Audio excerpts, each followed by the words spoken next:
Welcome to the Film Florida podcast. I'm John Lux, and I'm the Executive Director of Film Florida. Before we get to our interview, if you're not already a member of Film Florida, please consider joining at filmflorida.org. Please also consider going to our website and donating $20.26 for our 2026 fundraising campaign. Visit the Film Florida merchandise page at filmflorida.creator-spring.com to purchase Film Florida t-shirts, sweatshirts, coffee mugs, and more. All merchandise proceeds go to the Film Florida Filmmaker Grant and Scholarship Fund. Florida resident Audrey Landers is an accomplished actor, singer, writer, director, composer, producer, and businesswoman. After majoring in psychology at Columbia University in Barnard College and studying music theory at Juilliard School of Music, she embarked on a legendary career in the entertainment industry, highlighted by her memorable role as Afton Cooper for 8 years in the iconic television series Dallas, along with countless other starring and guest roles in films and television series. Audrey wrote and recorded her first hit record at age 14, followed by a career as a multi-gold and platinum recording artist and songwriter, earning 10 gold singles, 4 gold albums, and 2 platinum albums. She also created Landers Star Collection with her mom, a women's clothing and accessory company offering affordable, glamorous fashion to women across the globe. She continues to act, produce, write, direct, and sing. We talk all of this and more on this episode of the Film Florida podcast. Here's my conversation with Audrey Landers. Welcome to the Film Florida podcast, Audrey. Well, thank you. It's great to be here. So let's start at the beginning of your career. How did you get your start in the industry? Okay. Well, I think that some people, and that applies to me, are just born with the show business bug. And I always knew that's what I wanted to do. And I began as a child in all the school plays, and then I moved on to the local theater groups, and I had a creative talent, and I started writing poetry at like 11, and I got my first soap opera. Actually, I wrote my first song first, which got me the audition for the soap opera, which was called The Secret Storm. And in that soap opera for CBS, it was a fabulous experience, and I was able to, well, I'll tell you how it all began with the writing. Let me clarify that my music has always been intertwined with my acting career. Right.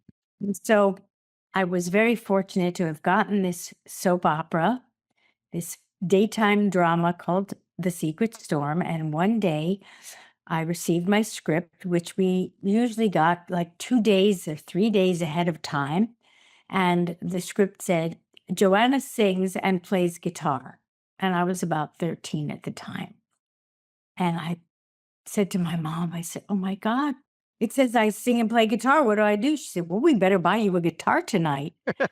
I got a guitar. I had a book of poetry. I learned 3 chords, put one of them to music. And that was kind of the beginning of my songwriting career, which is still a huge part of my career and decades later. And went on from The Secret Storm to yet another soap opera. And in between, I did commercials and stuff in New York. And the second soap opera was called Somerset. And in Somerset, I also played a young, aspiring teenage singer. And that was a very challenging and wonderful time in that I was on Somerset, which filmed in Brooklyn, New York at the NBC studios. And I was going to college in Manhattan, way uptown. It was as far as you could possibly get from Brooklyn. So I had a little bit of a commute in those days. I went to Columbia Barnard, and then I studied music at Juilliard. Right.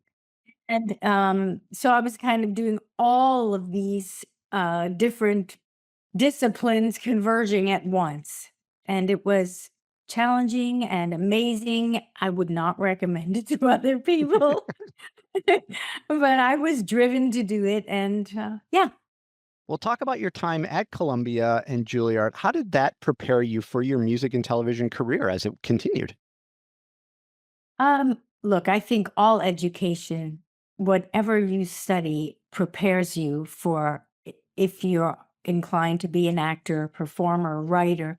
It all feeds into your psyche, your storytelling, your experiences. So, of course, in that way, it all affects it. However, on a more practical level, certainly the music was helpful. I was already writing songs. I had already had a little hit record in the US in my earlier teens, a country song called The Apple Don't Fall Far from the Tree, which actually made it to the top 20 in the country charts. So that's a whole different thing. But since I was already writing, the formal study really did help me in my music because I studied theory and composition. And as far as my studies, which were basically in psychology, oddly enough, that really did play in to in more ways than I would have thought way back then. Obviously, as I said, education is so important and so beneficial. And I was studying psychology. And a decade later, when I wanted to write my children's television series called The Hug-a-Bug Club, I really was able to tap into the things that I learned about the best, let's say, methods for teaching children, especially how music affects them and rhythm affects the learning process.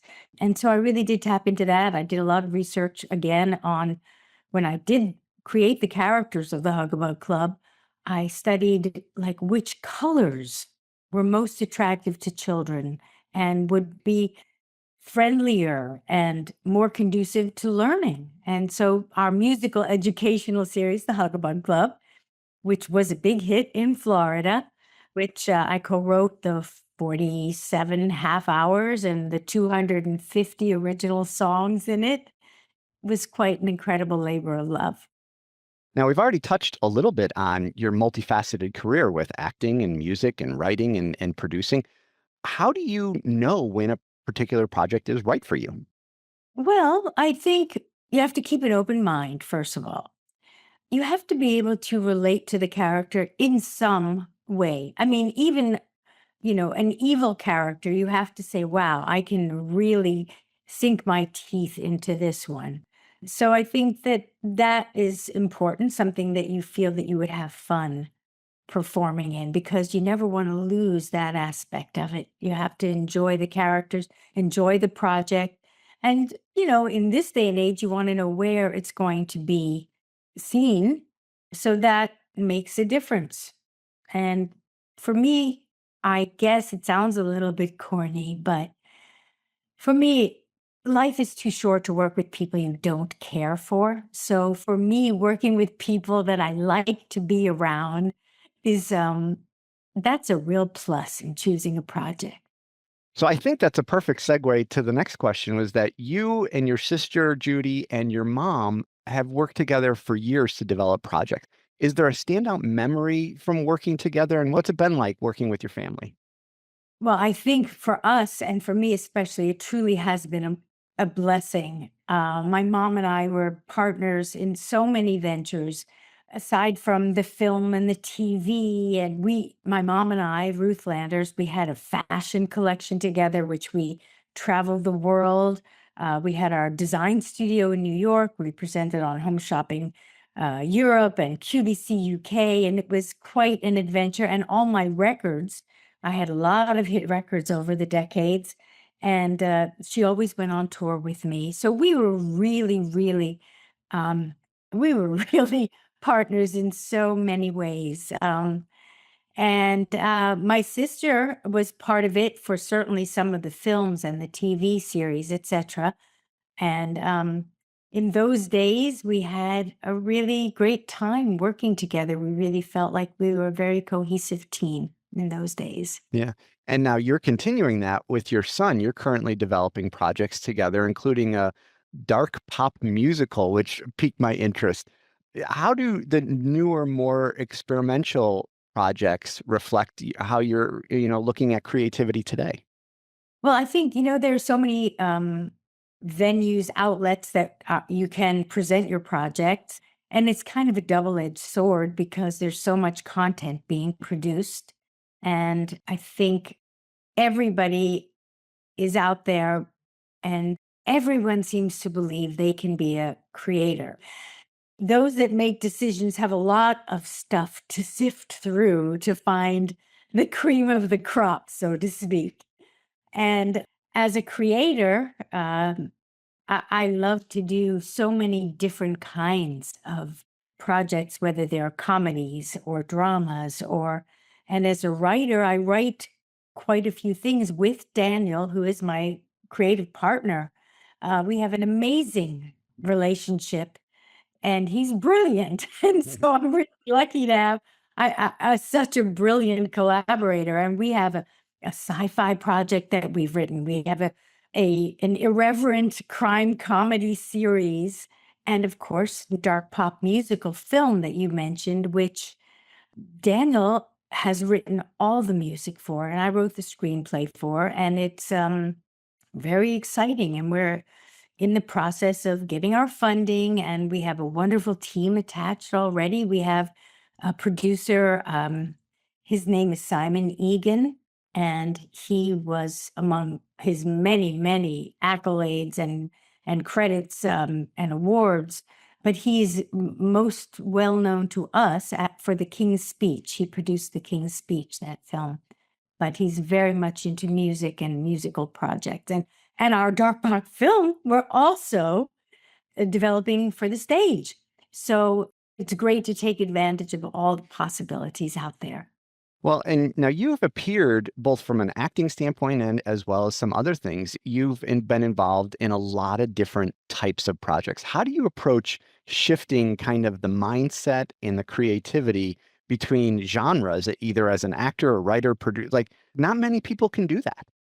It's a really interesting question because I've never actually put it to words. I think all my life I've had to compartmentalize my life into the educational part. Okay, so I was studying and then I was on camera and then I was writing. And I think I was able to separate each part of my creativity and my brain power when it was needed. For acting and music, and I think it's mainly just putting yourself in the role, immersing yourself in that moment, in that character, in that song, in that situation to create the song.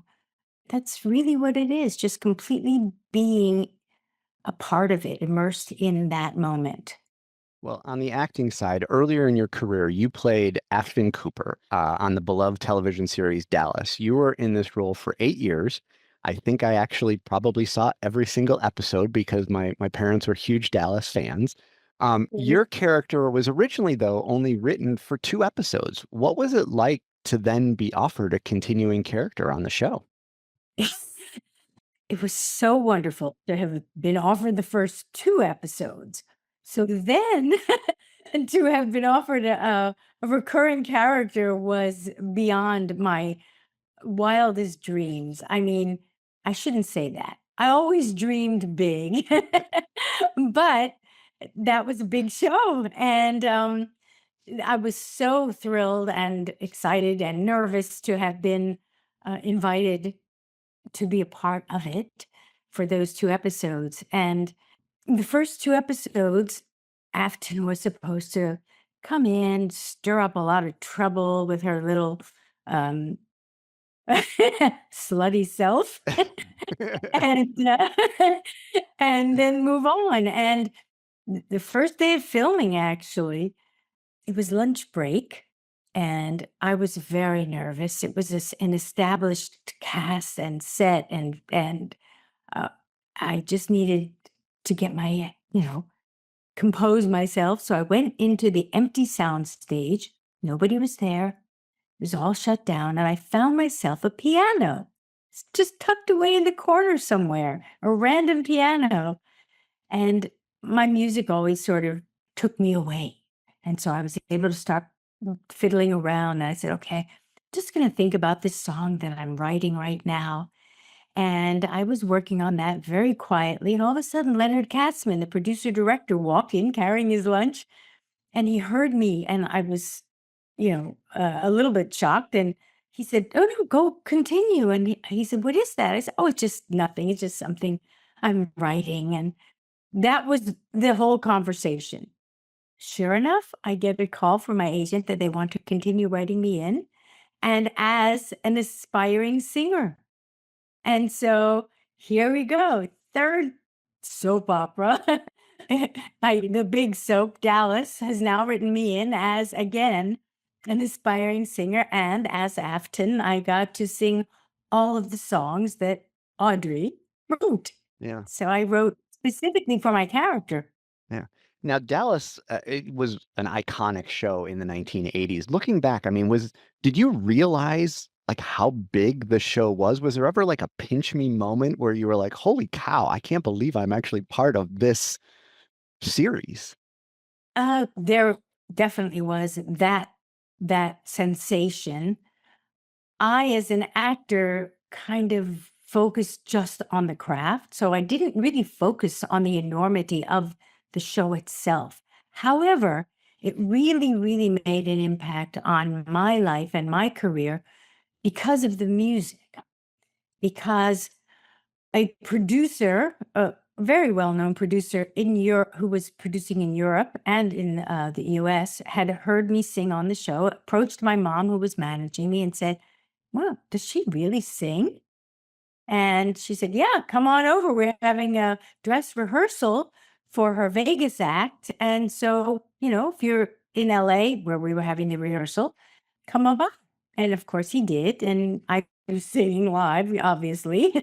And he signed me to a record deal. And that thus began a string of many hits for the next decade. All over Europe, the hits were. We didn't release in the US. It was a different feeling in those days about writers, about actors who were singers. The lines didn't cross in those days. Now it's a completely different thing. But so what happened was then I really felt the enormity of Dallas because when I was on tour all over the world, Dallas was so popular. And during the time I was on the show, it was like the #1 show in 110 countries. Then you start feeling, whoa. And my career was very different in Europe in that my songs were big hits. Dallas was a big hit. And literally, I would go to a city wherever my concert was for that weekend because I was still filming Dallas. That was another hectic time. I mean, people would literally camp out in front of in front of the hotel, waiting for me to leave the next morning to go to the rehearsals and, radio shows and all of the promotion that I had to do for my records. So that's when I really felt it. Probably didn't get much sleep those days, huh? No, I did not. No sleep. My mom and I would leave filming it. They were pretty helpful in many ways when I knew my schedule ahead of time. So I could leave on a Thursday night from LA, and then I'd have 3 days in Frankfurt or Paris, or those were the starting points. And I do concerts and TV shows nonstop around the clock, and then fly back to the States by Monday morning. So yeah, there was not a lot of sleep. And I have to tell you, my mom was so energetic, I probably couldn't keep up with her. That's great. Now, before and after Dallas, you've had numerous high-profile film and television, appearances. But Dallas was your biggest engagement, with that project. So talk about the difference of being on a series for close to 100 episodes over 8 seasons versus kind of the one-off and two-off things that you pop into on a more regular basis. Well, certainly having the opportunity to do a series that's so long, running, and you get to develop the character, and your fan base gets to know your character, and you feel very close to the fans, and they feel a closeness to you too, because they really do feel like they know you after all that time. And it's very funny. Like the shows that I watch or that we all binge, you go, oh my goodness, it's 8 episodes, 8 episodes of my favorite show. And when we would do is like back in those days, the typical season, half a season was 13, a full season was 26 episodes. Dallas, because of its popularity, so often would get picked up for 34, 36 episodes. So we would film 36 episodes in one season. Yeah. It's a very different idea than. It was too popular to show reruns. You couldn't afford to not have a new episode. Yeah. And then we did have reruns too. Yeah. It was just really, it was an exciting time. The fans demanded it, and the networks were willing to answer them. Yeah. Now, we talked a little bit about the Hugbug Club and performing your own songs on Dallas. And you talk a little bit about the music side of thing kind of driving the acting. But from a storytelling standpoint, how has your music evolved as a storytelling tool when you're, bringing it into the acting side? Well, like as I mentioned, I wrote my songs for Afton to fit into the storylines, her affair with JR and feeling, losing at love and really having feelings for him, which who understood that one?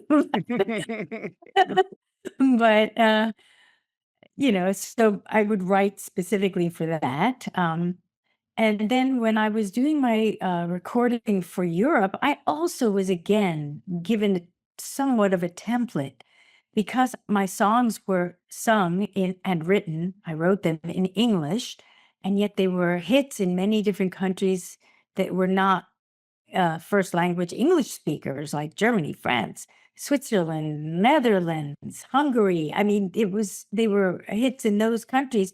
So my songs had to be tailored to be phonetically acceptable so that foreigners could sing along with the hooks very easily.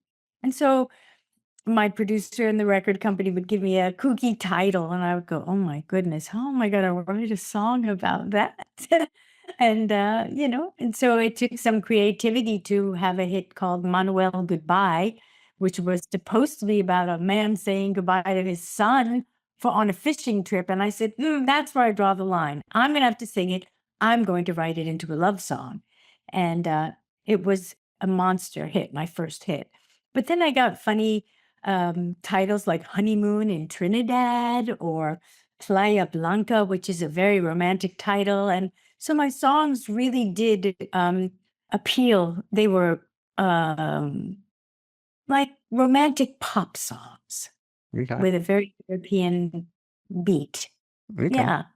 Now, talk a little bit about the difference from an artist and a creative standpoint of performing on set that's to tape without an audience versus a live venue where you are performing to the audience, not a camera. Okay, I know I'm supposed to say that I just love the live audience. I know, and I do, but that's not my mainstay. Although I am doing a fun project, which I'll tell you about in a little bit, with my son in New York off Broadway. But I do love that. But I also really enjoy film.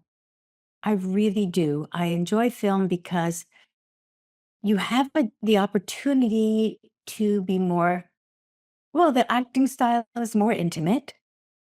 And I think for me, the opportunity to try different things. I mean, you don't often have the luxury of doing, multiple takes in different styles, but occasionally you get that. And it's it's really creative and fulfilling to do that. Now on stage, you have a very different dynamic because you do a live show, which I've done many of, and you're interacting with the audience at that moment. And you really do feel a certain electricity that you don't get on film. They're both very, very exciting to work in, both mediums. Excellent. Now, you've also appeared in a couple episodes of Burn Notice, which is arguably the most popular Florida-based television series in the last 25 years. Talk about your time on that series. Oh, I loved it. I wish I had done more episodes. I had just finished doing, what movie was it? Another movie that was filming in Florida. I can't remember which film it was, a feature. And it was some of the same production and casting. And they said, we wrote this whole series. It's called Burn Notice. It's going to be filming soon. Maybe we can get you in on it, because we liked working together.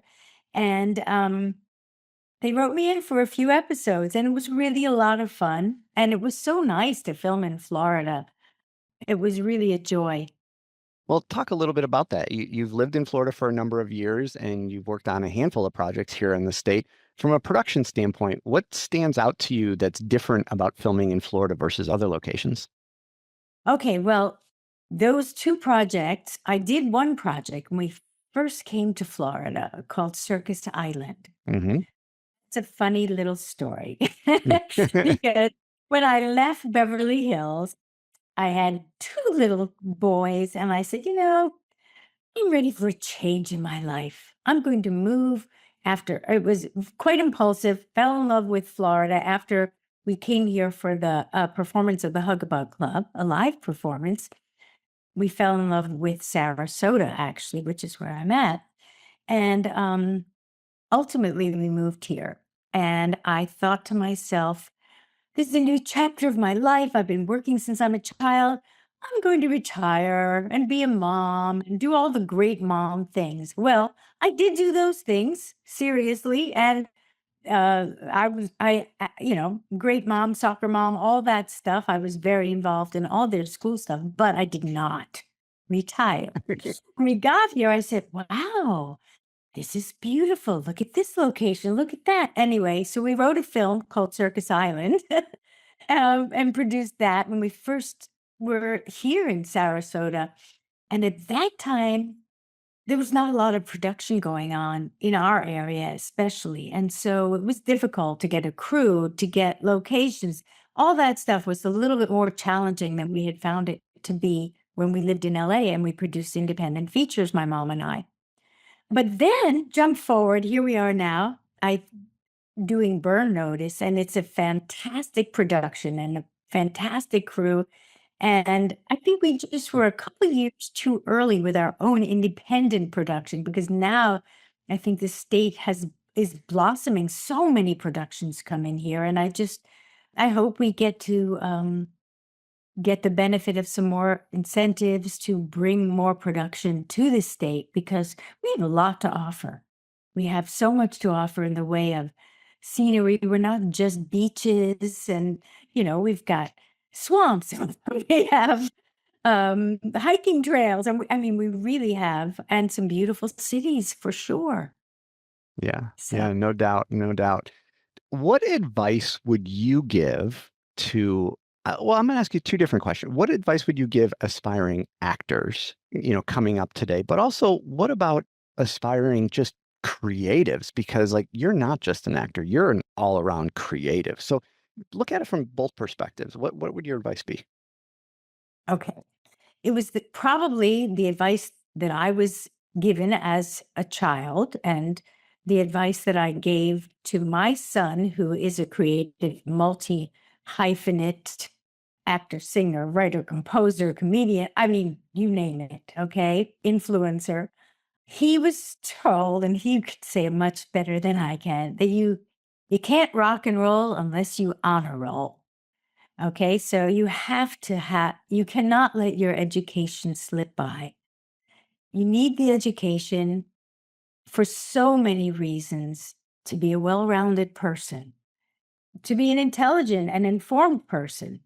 And all these things are necessary to support your creative dreams, because it's not an easy path to be a creative, whether it's a writer, director, or actor. There's a lot of competition, and you have to stay grounded. And I think that is the most important thing. You have to stay grounded. There you go. That's great. Where can people find more about you? Plug away here. Tell us everywhere we should go find more about Audrey and family.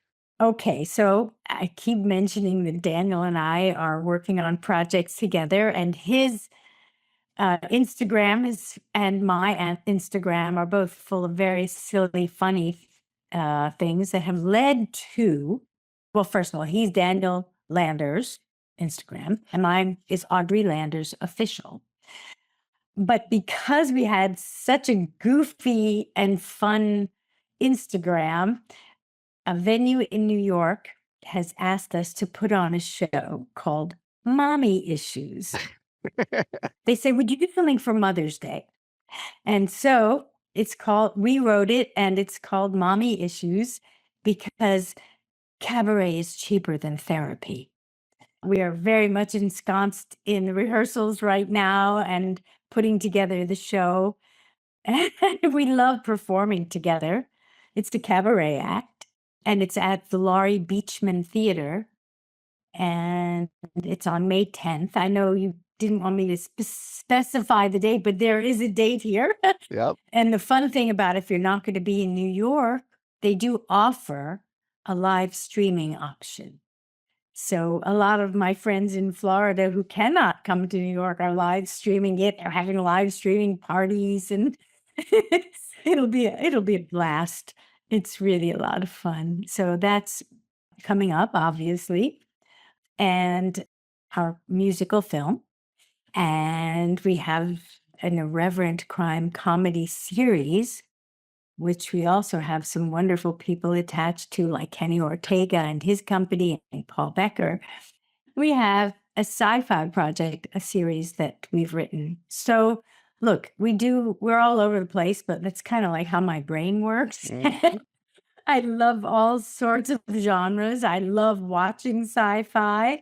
And crazy enough, I love music, musicals, not necessarily show tunes, because like our pop musical is definitely not show tunes.